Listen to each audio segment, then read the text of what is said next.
Bonjour à tous, bienvenue sur Tandem TV et sur Success Movie. Je retrouve aujourd'hui Rudy, notre passionné cinéma, pour faire, comme l'an passé, une rétrospective de l'année cinématographique 2022. Bonsoir Rudy. Salut Aurore, comment vas-tu? Écoute, ça va. Aujourd'hui, nous allons retracer ensemble donc l'année 2022. On va passer en revue les 10 films qui, selon toi, il ne fallait pas manquer, les flops, les acteurs qui ont marqué cette année et également les films français que tu nous conseilles, ainsi que dans une deuxième partie, les films de l'année prochaine que nous attendons avec impatience. Exactement. C'est bien résumé, c'est le programme de ces deux émissions. Bien Alors, vu Aurore.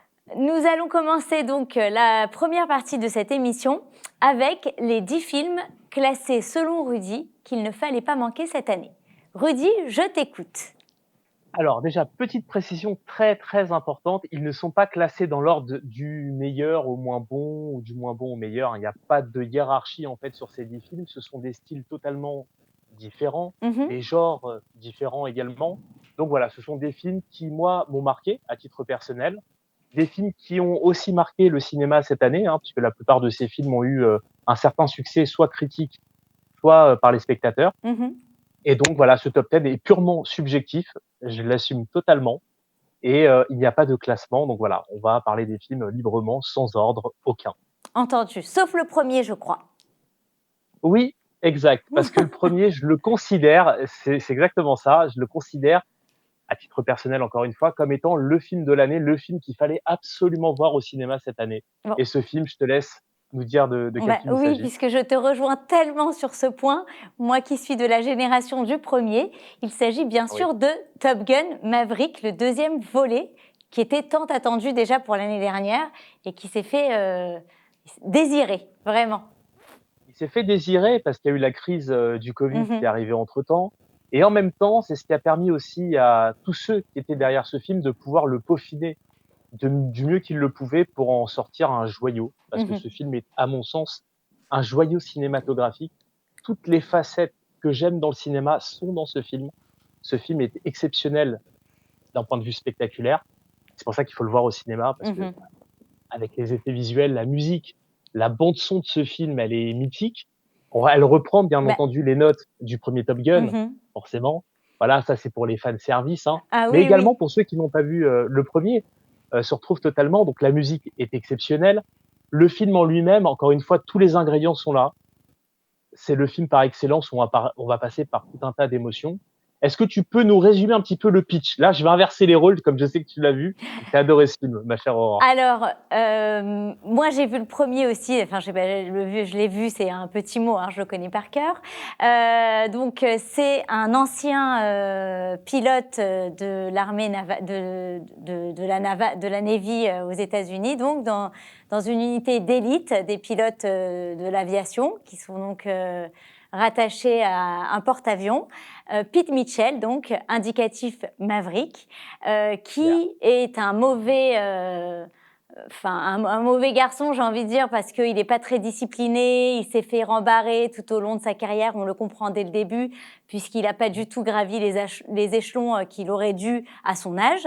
Et pour une mission un peu spéciale, on va faire appel à lui contre toute attente, contre d'ailleurs tous les hauts dirigeants de la Navy à ce moment-là, pour former les jeunes élites de l'armée pour une mission vraiment très précise. Exact. D'ailleurs, c'est la classe Top Gun, donc c'est le top du top. C'est le Sayeret Matkal de l'aviation aux Exactement. États-Unis. Donc les meilleurs pilotes de Les chasse, meilleurs des meilleurs. les meilleurs des meilleurs. Voilà, le best. Et il est rappelé effectivement pour chapeauter, pour piloter, sans faire de vilain jeu de mots, cette nouvelle classe, cette nouvelle, voilà, j'allais dire, cette nouvelle fournée, Mhm. on va dire, si on parle de culinaire, parce que Mhm. voilà, pour rester un petit peu dans le private joke. Et en fait, ce qui va se passer, c'est qu'effectivement, dans cette classe, il y a un personnage qui est très important. Ce personnage, c'est Rooster, c'est son nom de code aussi, Mhm. et c'est le fils de Goose. Et Exactement. Goose, en fait, Son c'était le ancien, pote. Eh exactement. oui, Son son ancien ancien camarade, indicatif, exactement. Celui qui exactement, pilotait avec lui. Alors, bon, et c'est qui est super parce que. malheureusement, on peut le dire, Et hein, qui est mort on dans le peut premier volet. voilà, on peut le dire qu'il est décédé dans le premier, donc il y aura des répercussions effectivement sur Mhm. cette suite, puisque le fils de Goose n'a pas vraiment pardonné à Maverick, le fait qu'il soit toujours, aussi, iconique, alors que son père est mort et qu'il pilotait l'avion avec lui. Donc, enfin l'avion supersonique, quoi. Donc il lui en veut un petit peu par rapport à ça et par rapport à autre chose que je vais pas dévoiler Voilà. et C'est un peu plus précis et au niveau duquel il lui en veut. Mais bon, ne c'est dévoilons pas tout. précis. Alors on va pas tout dévoiler, on va juste dire en substance que Tom Cruise a énormément culpabilisé de la perte de son ami Goose et qu'aujourd'hui, sachant que son fils veut prendre un petit peu le même chemin, la même direction, malgré tout le talent qu'il a et toute l'ambition qu'il a, Il le eh freine un ben peu. Tom Cruise, il le freine un peu parce qu'il a peur que lui aussi puisse mourir au combat. D'autant que dans le film, c'est une opération qui est Hyper quasiment dangereuse. suicidaire. Mhm. C'est-à-dire qu'il y a une chance sur je sais pas combien de millions de la réussir, de la mener à bien. Et d'ailleurs, lui-même se prépare à devoir annoncer des mauvaises nouvelles à l'issue de cette opération. Donc, il va essayer de faire en sorte de donner vraiment les meilleures techniques, les meilleurs outils à cette classe pour que cette mission soit couronnée de succès et sans qu'il y ait de pertes humaines. Alors, ce qui est super dans ce film, je trouve, c'est que effectivement, aussi bien pour ceux qui étaient passionnés du premier, on en a pour notre argent parce que il y a tous les petits rappels du premier, les références, etc.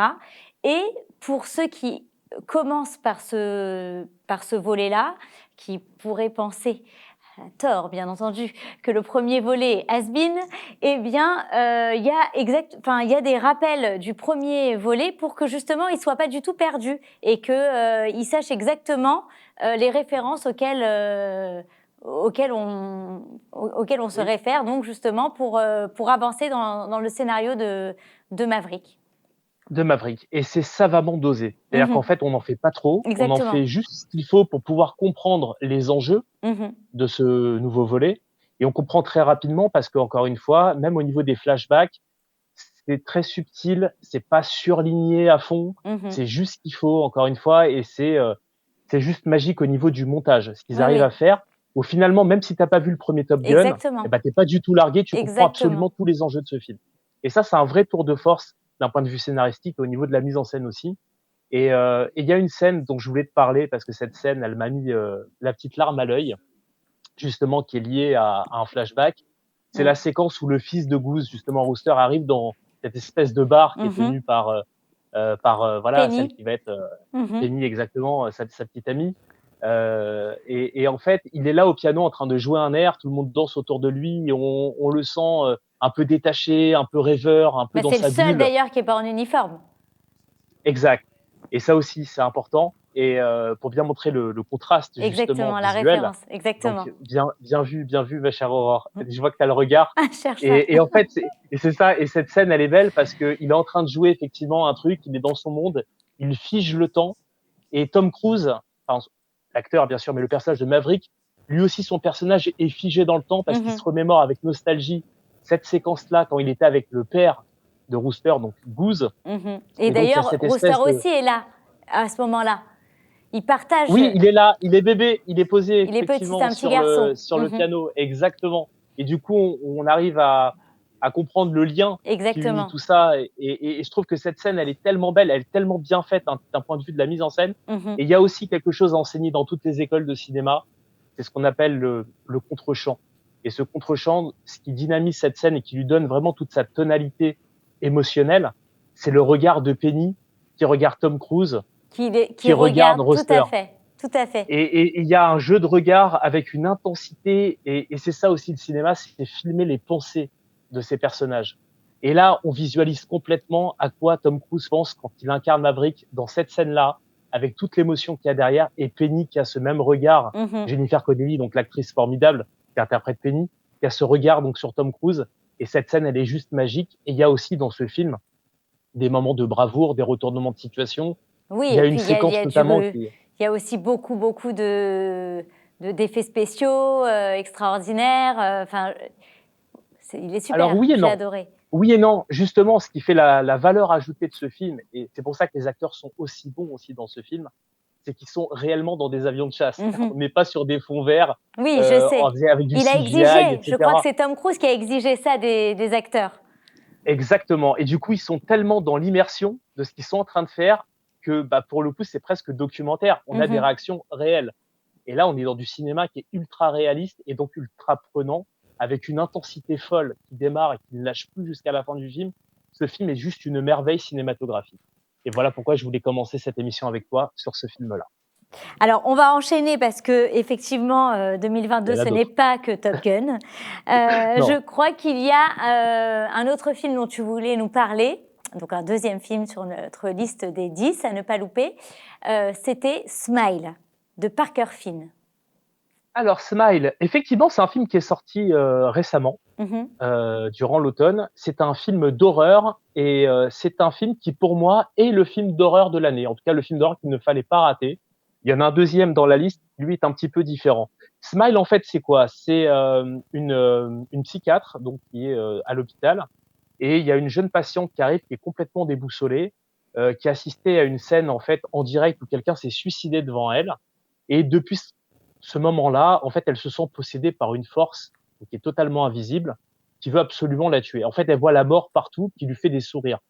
Et c'est quelque chose de très dérangeant, en fait. Et c'est très, très bien fait dans ce film.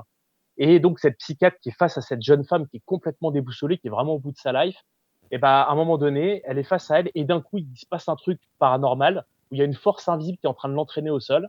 Elle se relève, elle prend un morceau de verre et elle s'égorge devant cette psychiatre qui, à son tour, va assister donc à un suicide en direct et qui, à son tour, va avoir des visions de toutes les personnes qui sont face à elle et qui vont croiser sa route, qui vont lui faire un sourire comme la mort qui lui fait un sourire pour lui dire t'inquiète pas, c'est toi qui Ton vas tour. mourir, c'est toi la prochaine.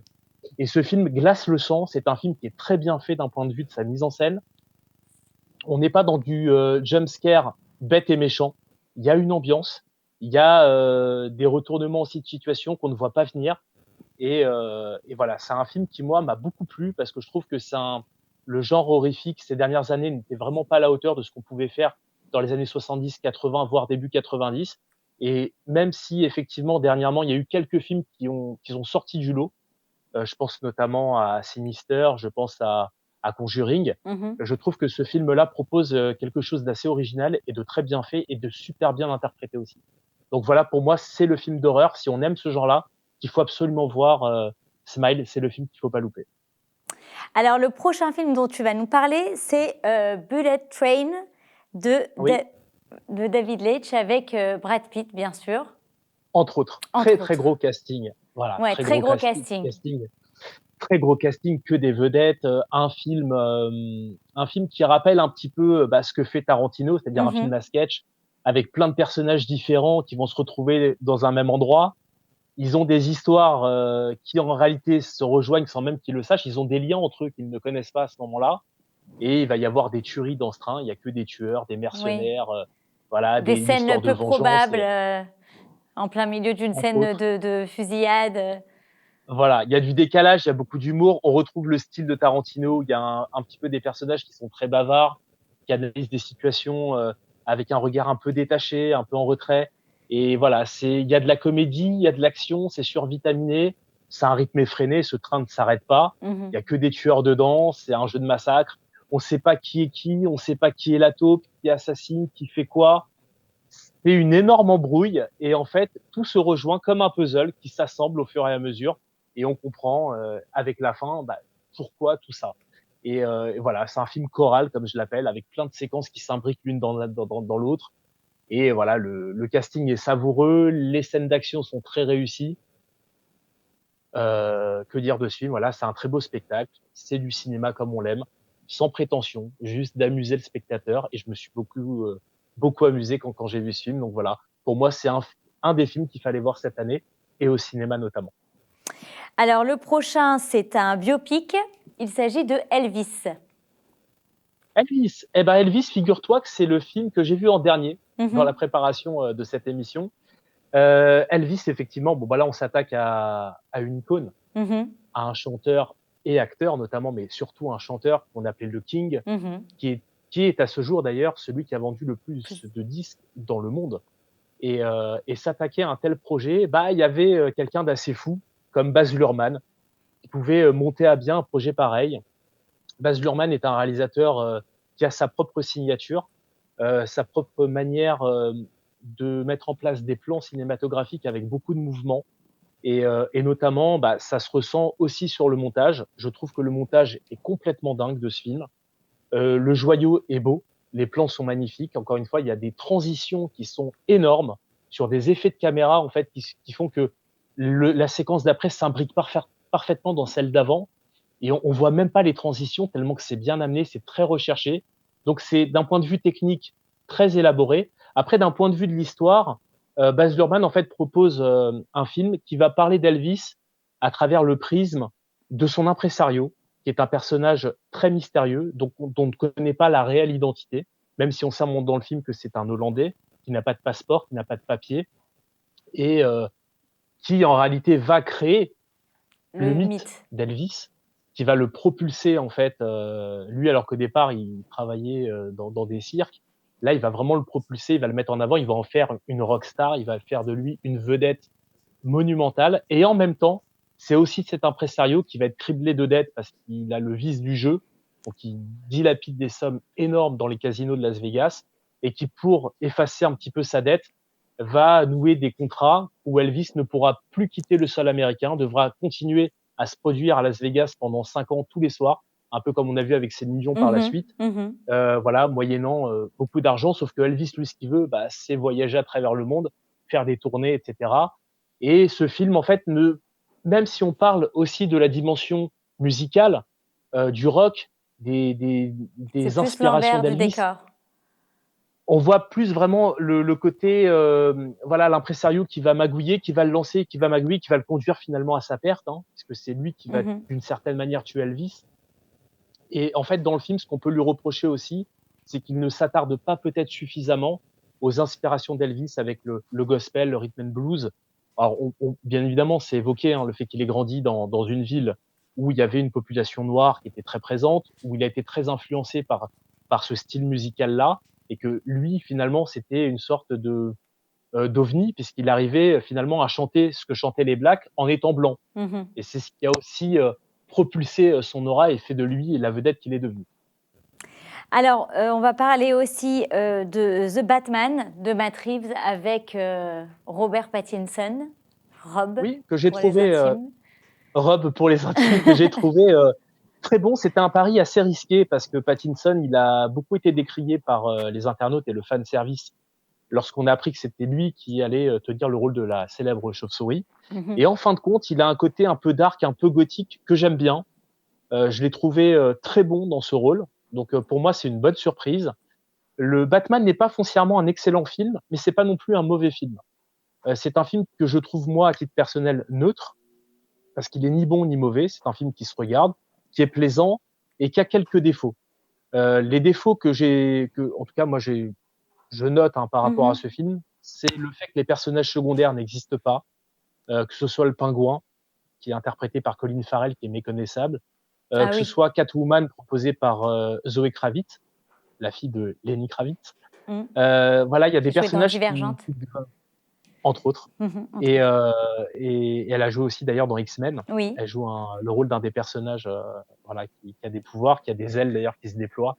Euh, et en fait, je trouve que les personnages secondaires sont là, mais qu'ils n'apportent rien, ni à l'histoire, ni aux propos. Et même le rôle de Batman, on le retrouve plus dans un rôle d'enquêteur.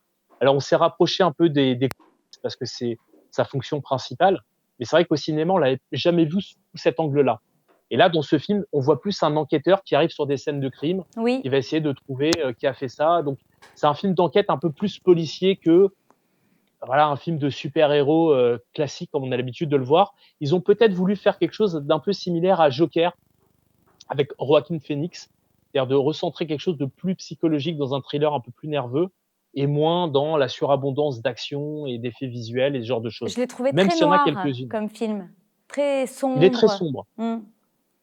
Oui, parce qu'en fait, le Batman est un personnage très sombre Sombre, au oui. sein du DC Comics.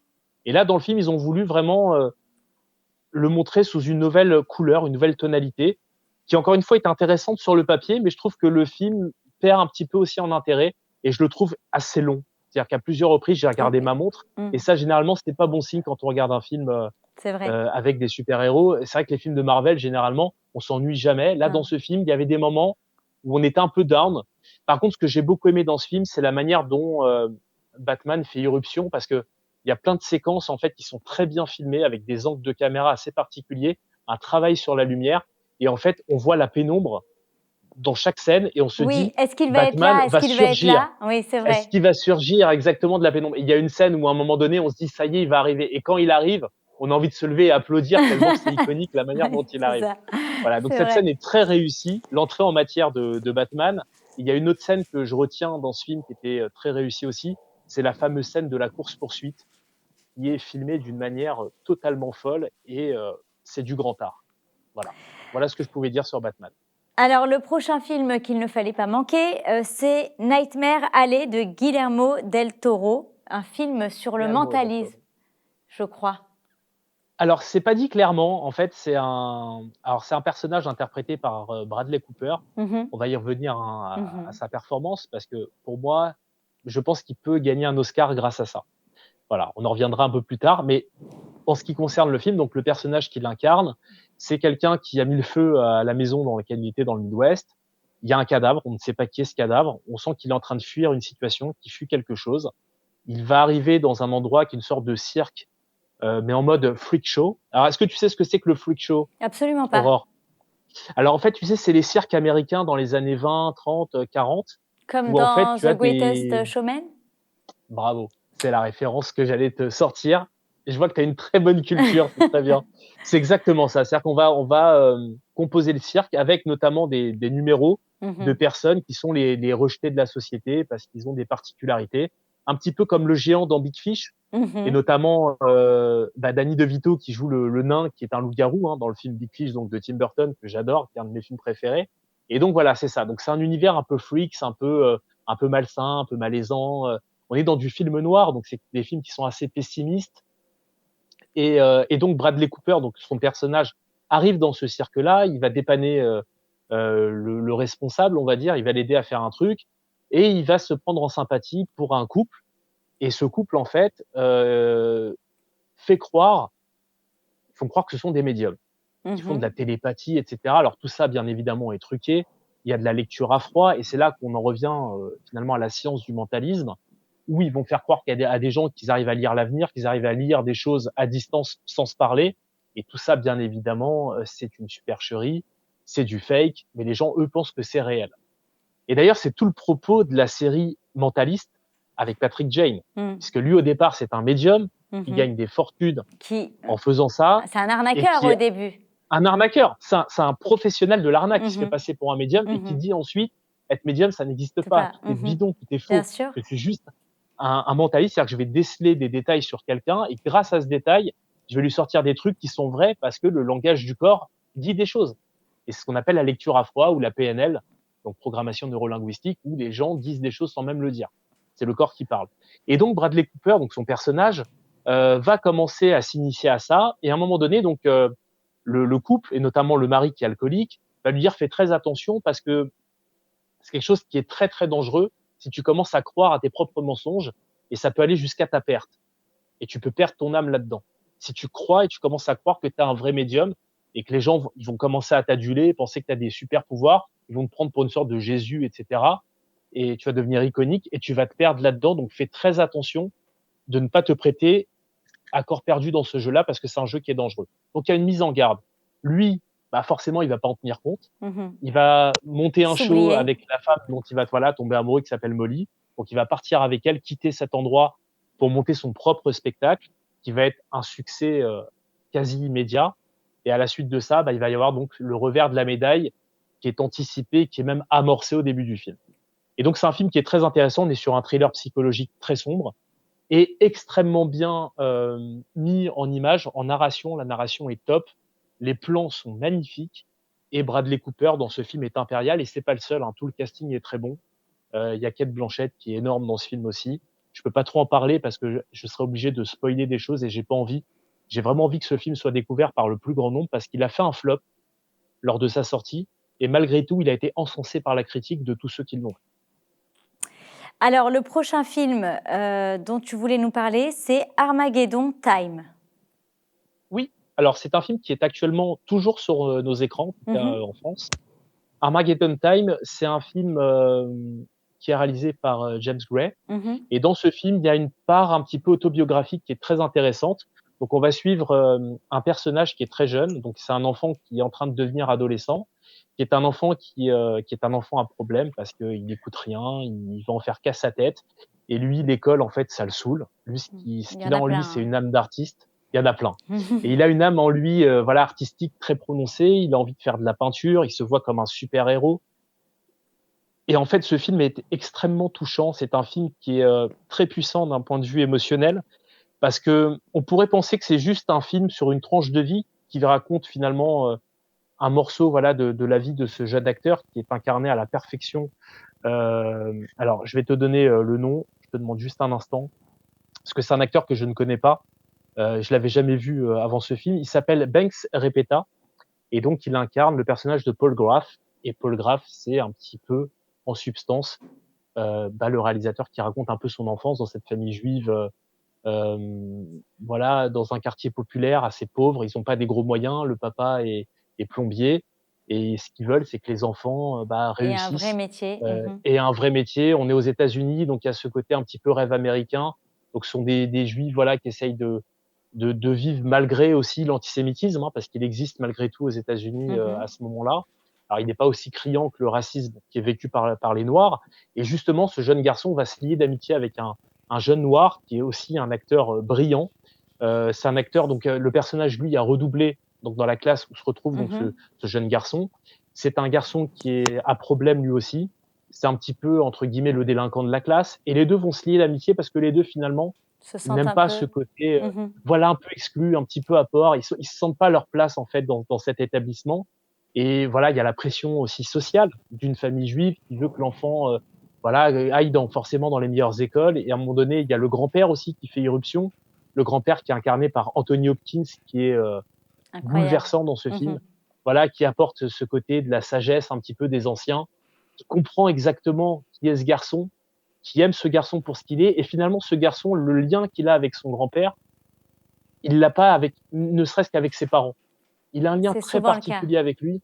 Voilà et c'est quelque chose en fait qui, moi je pensais que ça me touchait parce que j'ai effectivement aussi cette âme d'artiste et je me rends compte que la plupart des gens qui ont vu ce film, ils ont été touchés de la même manière que moi, ils ont été renversés, bouleversés et je me dis qu'il y a du génie derrière en fait ce réalisateur parce qu'il a réussi à toucher tout le monde avec une histoire qui pourrait, sembler un petit peu atypique et en réalité, tout le monde se retrouve, tout le monde s'identifie à ce jeune garçon parce qu'il a ce côté rêveur, il a ce côté artiste, ce côté d'aller à contre-courant et il y a aussi ses angoisses. D'ailleurs, le film s'appelle Armageddon Time. Alors Armageddon, comme tu le sais, hein, c'est la comète qui est censée, détruire le monde Mhm. et le monde après c'est fini, c'est la fin de l'humanité et la Time parce que c'est le temps de l'Armageddon, c'est le temps de la fin du monde, c'est la fin d'un monde et le début d'un nouveau monde. Comme ce garçon qui est en train finalement d'enterrer sa vie de garçon et qui va devenir un adolescent, donc qui a des aspirations, qui a des craintes et en même temps, sur une toile de fond où aux États-Unis, il y a l'arrivée d'un nouveau président.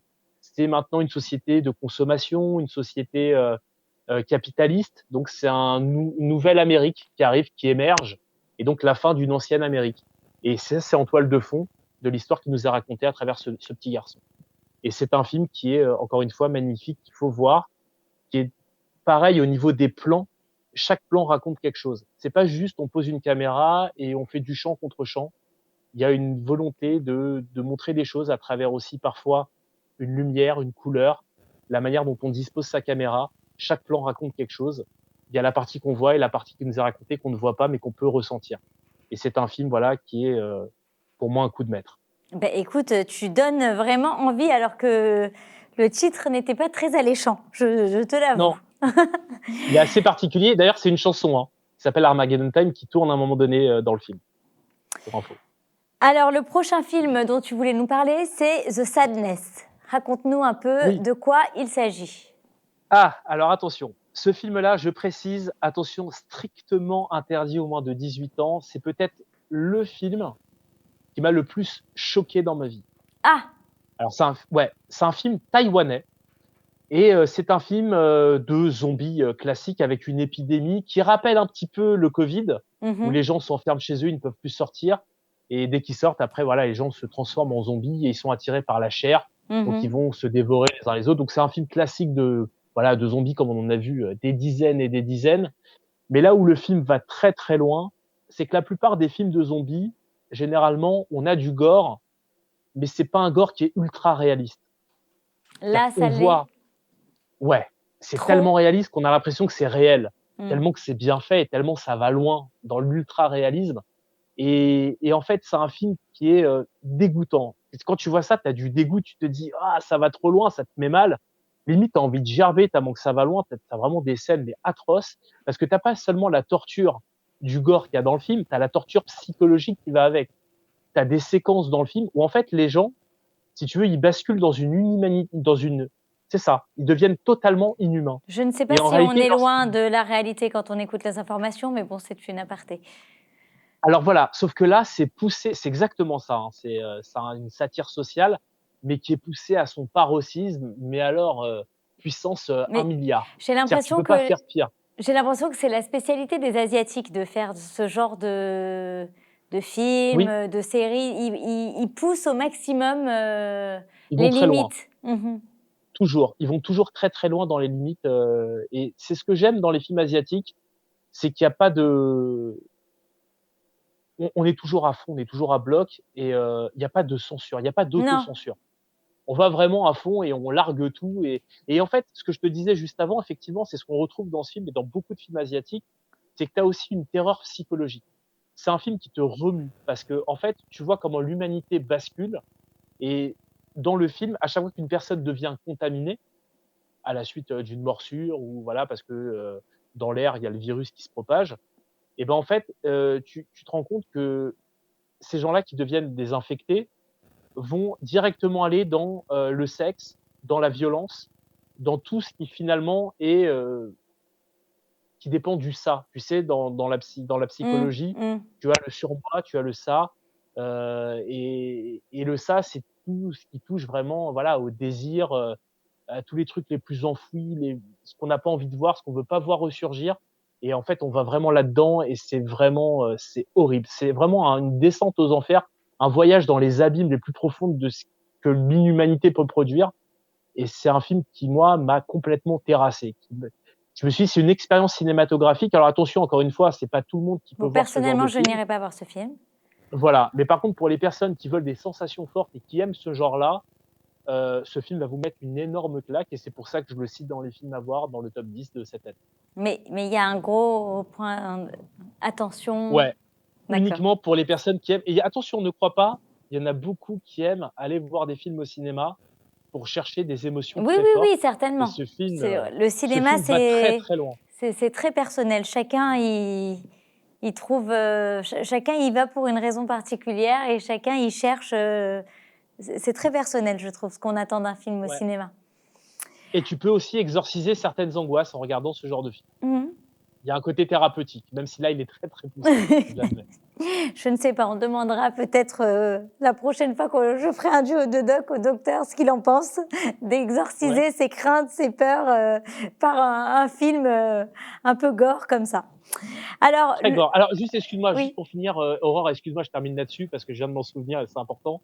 La fin du film, il y a quelque chose de tragique et de très poétique en même temps et je trouve que grâce à cette fin-là, ça redonne en fait, on est moins traumatisé. ouais, c'est-à-dire que tu l'es parce qu'il y a une violence psychologique à la fin, mais cette scène-là, je trouve qu'en fait, finalement, elle conclut très bien ce film et c'est pas juste un film bête et méchant. Il y a un truc derrière et j'ai bien aimé, son final justement par rapport à ça, C'est sans le dévoiler. noté. Alors, avant-dernier film dont nous allons parler, c'est Morbius de Daniel Esposa. Alors Morbius, c'est un film avec Jared Leto, c'est un film, d'un personnage, qui a une sorte de vampire, Je crois d'une qu'il a certaine manière été un parce peu qu'il, détruit par la critique, ce film. il s'est fait massacrer par la presse, par les spectateurs et paradoxalement, bah, vu que je m'attendais à voir un film vraiment naze, et bah, j'ai été plutôt surpris. faut dire que quand j'ai vu la bande-annonce, je l'ai pas vue entièrement parce que je trouve qu'ils en mettent toujours trop dans les bandes-annonces, Je suis d'accord. mais j'ai vu 2-3 trucs que j'ai bien aimés et Jared Leto, moi, c'est un acteur que j'adore. C'est un acteur, en fait, dès qu'un film sort où il y a Jared Leto, je sais que je vais aller le voir parce que j'adore cet acteur. Il arrive à tout jouer et il a déjà été oscarisé et c'est un voilà, c'est quelqu'un, moi, qui m'attire énormément dans le cinéma. J'aime beaucoup ce qu'il fait, j'aime beaucoup son travail et je me suis dit: «Un film de super-héros avec un vilain incarné par Jared Leto, ça mérite le coup d'œil» et en fait, ce film, bah, finalement, voilà, c'est un chercheur qui essaye, de rendre le monde meilleur, qui va expérimenter certaines choses et à un moment donné, bah, il va réussir à guérir des gens qui sont malades en leur injectant, voilà, un sang, avec, dedans, voilà, certaines substances, illicites ou pas, on ne sait pas encore, qui va permettre de guérir l'organisme et lui, ce qu'il va faire, c'est qu'il va se l'injecter à lui-même et à la suite de ça, bah, l'expérience va mal tourner et Comme il va être souvent. attiré par le sang.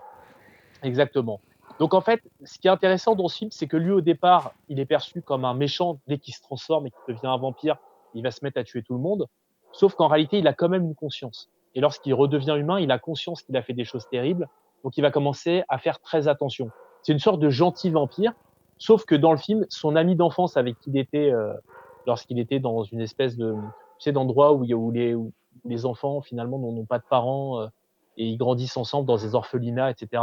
Bah, son meilleur ami, lui, qui est blindé de chez blindé, il va vouloir lui acheter le brevet ou en tout cas acheter l'expérience pour s'inoculer lui aussi cette espèce de sang qui va faire de lui une sorte de super-héros et de guérir parce qu'il a une maladie, ce monsieur.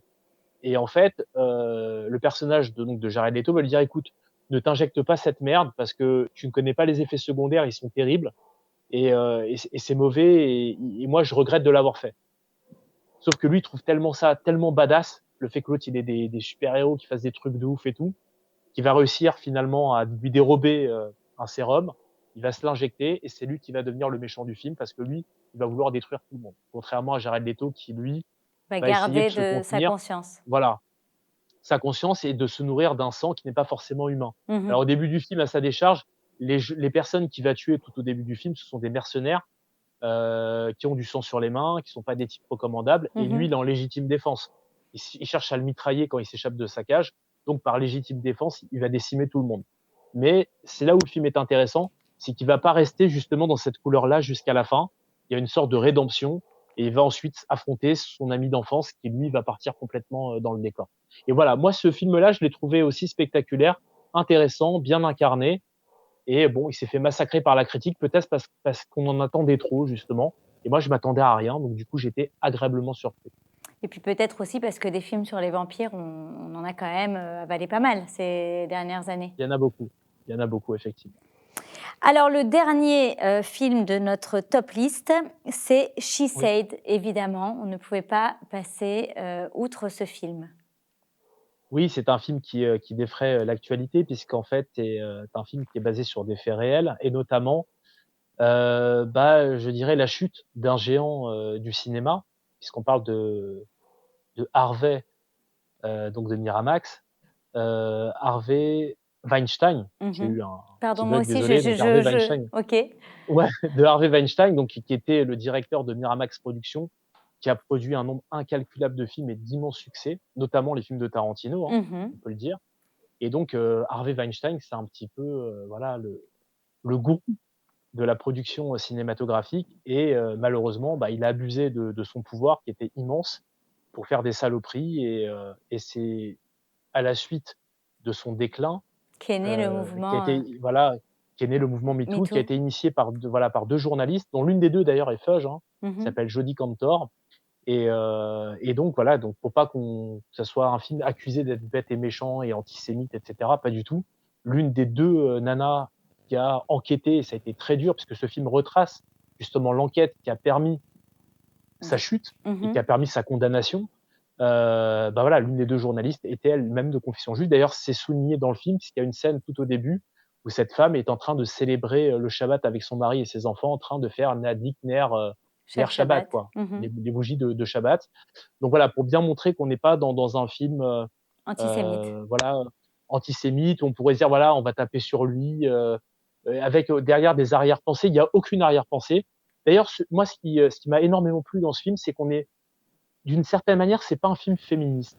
Alors ça peut paraître paradoxal parce que le féminisme s'en est emparé comme, flambeau, par la suite avec ce mouvement MeToo, Oui. mais ce film-là ne transpire pas du tout le féminisme. Non, On est c'est ju vraiment sur un film de justice, voilà, qui veut rendre, de justice. mmh Exactement, parce qu'il y a des femmes qui ont été détruites par ce type, soit parce qu'elles ont pas fait carrière, parce qu'elles ont refusé ses avances et donc forcément elles sont passées à la trappe, ou celles qui ont fait carrière et qui ont dû se taire parce que si elles parlaient, bah, derrière c'était fini pour elles. Et donc c'était pas du tout évident de témoigner. Et d'ailleurs c'est toute la problématique qu'on rencontre dans ce film à travers donc ces deux actrices, ces deux personnages qui travaillent dans un énorme titre de presse et qui vont essayer de recueillir des témoignages, de recueillir voilà des preuves, des mh. dossiers accablants, des enregistrements pour prouver justement la culpabilité, d'Harvey Weinstein. Et Et pour ce le qui est faire très tomber. intéressant dans ce film et pour le faire tomber effectivement et que, voilà, ces femmes, puissent obtenir une justice non pas financière parce que la plupart l'ont déjà obtenue, puisque leur silence a été acheté justement par des grosses sommes d'argent, mais une justice morale, de pouvoir se regarder dans la glace en se disant: «Voilà, ça y est, cet homme-là ne fera plus jamais de mal à personne, sa place, est d'être enfermé dans une prison. C'est un prédateur, en fait». Mmh. Et ce qui est très intéressant dans ce film aussi, c'est que Harvey Weinstein est très présent, mais il n'est jamais montré. En tout cas, on voit pas son visage. On va le filmer de dos, on va entendre sa voix lorsqu'il y a des scènes qui sont très difficiles, qui sont des scènes de viol. Mmh. Donc en fait, on a des plans sur le couloir de l'hôtel. Lui, il est dans la chambre avec sa victime, sa proie. Et là, on l'entend dire à sa victime: «Non, mais t'inquiète pas, juste un petit massage, mais c'est rien, mais n'aie pas peur», et cetera. Et en fait, voilà, et derrière, il obtient ce qu'il veut obtenir ou pas. Il y en a une à un moment donné qui va se barrer, qui va être dans un état lamentable. Et ces scènes-là ne sont pas montrées, mais elles sont suggérées. Et le pouvoir de la suggestion est énorme. Bah, Et ça encore une fois, permet c'est fait aussi de de manière le désacraliser, le fait de pas le montrer, de pas lui donner un rôle à part entière et exactement. mmh, On lui accorde pas le crédit qu'il non, mérite parce que ce n'est pas lui le héros du film. non. Bien au contraire, c'est le grand méchant du film. Et donc, on essaye de ne pas trop le montrer et on veut pas, voilà, on veut montrer celles qui vraiment ont mis en place toute une rigueur au niveau du travail, beaucoup de courage aussi parce qu'elles se mangent des portes tout le film. À un moment donné, il y en a une qui va dire: «Je vais témoigner», qui après dit: «Non, je peux pas parce que j'ai des pressions, parce que je reçois des menaces et parce que j'ai peur». Et donc toutes ces problématiques-là, bah, on voit un petit peu l'envers du décor. Nous, on a vu effectivement la nouvelle quand Harvey Weinstein est tombé, mais on ne sait pas comment il est tombé. On ne connaît pas les coulisses, comment tout ça a été mené et le temps qu'il a fallu pour en arriver là. Et donc c'est un film qui rend hommage à toutes ces femmes qui ont vécu des horreurs et qui ont eu cette force, ce courage de dire: D'aller «Ça suffit» mmh et de faire tomber de un géant, dénoncer. parce que Harvey Weinstein était un géant. Et voilà, et ce film pour moi est un film qui est important, c'est un film qu'il faut voir. Et encore une fois, j'ai aimé ce film parce que contrairement à un autre film qui traite d'un même sujet qui est sorti quelques années auparavant, qui s'appelle Bombshell, Mmh. avec de très bonnes actrices aussi, on était vraiment dans du féminisme pur et dur, bête et méchant. Et là, dans ce film, ce n'est pas du tout ce que j'ai ressenti. J'ai ressenti vraiment un travail de devoir, de justice, de réparer l'innommable. Et c'est ce qui m'a embarqué dans le film. C'est pas un film qui est excluant. C'est pas un film fait par des femmes pour des femmes. C'est un film qui s'adresse à tout le Tout le monde. monde. Mmh. Et c'est l'intelligence du propos. Et c'est pour ça que ce film, je l'ai beaucoup aimé. Il y a une grande part d'émotion aussi dans ce film parce que les actrices sont géniales. L'une d'entre elles, d'ailleurs, pour moi, pourrait être pressentie aux Oscars, j'en parlerai après. Mmh. C'est l'actrice Carey Mulligan que j'aime beaucoup. Et ces femmes-là, celles qui jouent ces personnages, qui les incarnent, on sent qu'elles l'ont pris très, très au sérieux parce qu'elles mettent vraiment toute leur âme et tout leur cœur à l'ouvrage. Et ça se ressent, ça transpire à l'image. Et il y a énormément d'émotions, ne serait-ce que lorsqu'elles assistent en fait au témoignage des victimes. Limite, elles-mêmes, elles ont les larmes aux yeux. Et encore une fois, on parlait des contre-champs tout à l'heure, mais c'est ce qui nourrit aussi une scène émotionnelle, comme on peut le voir dans ce film. Alors c'est là que se termine notre première partie de cette rétrospective 2022. Ne manquez pas la deuxième partie très prochainement. Merci Rudy, Je vous donne rendez-vous à très vite. Merci à toi, Aurore. À très bientôt. à très bientôt. Bisous les tendémistes. À bientôt.